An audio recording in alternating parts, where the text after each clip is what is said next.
Imagine you're driving down a road, you've got your car, but unfortunately it happens to run out of fuel.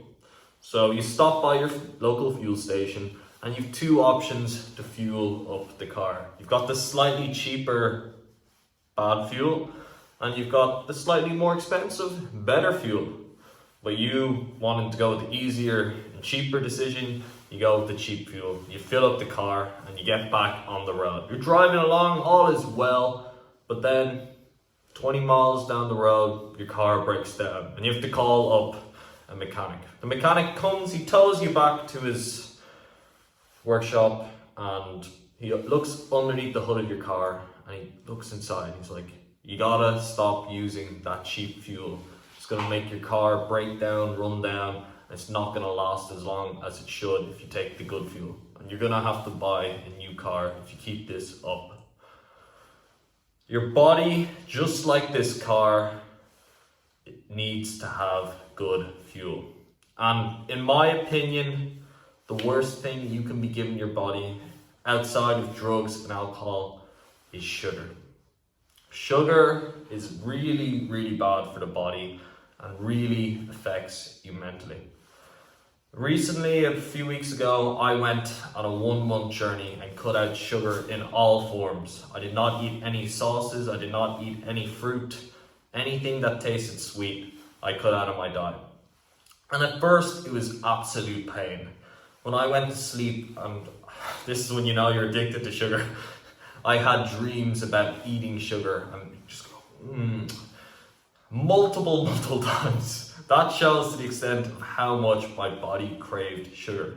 But I didn't give in to those craves and urges. And just like intermittent fasting, the start was tough, but after then, it got so easy. I was cruising, I felt amazing. My energy levels were even higher than they were before. My body felt real loose. I lost a bit of body fat. It was amazing. But then,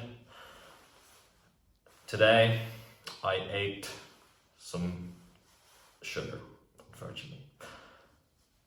The other day, I bought 6 mince pies and I ate 5 of them in one go. And stupidly, I don't know why I did that. The next hour later, I felt horrible. I felt real lethargic. It felt amazing eating them at first, but again, it's just like the Jordan Peterson. You gotta take the sacrifices. If you take the easy way out, it's gonna hit you later on down the line. And that's exactly what eating all that sugar did to me. When I was off the sugar, I was so mentally fast. My body was physically great, energy levels were great, but when you go back on the sugar spike, back down, and then you feel like absolute crap. And it's just, you know when you eat all that, too much candy, too much sugar, you drink too much fizzy drinks, you just feel crap after it. Sugar's just not good for you at all. So the moral of the story is, guys, let's get on that 1-month no sugar grind. You don't have to make it as hard as I did and cut out fruit. I think this time I'm gonna let myself have a bit of fruit so I don't go crazy or mental.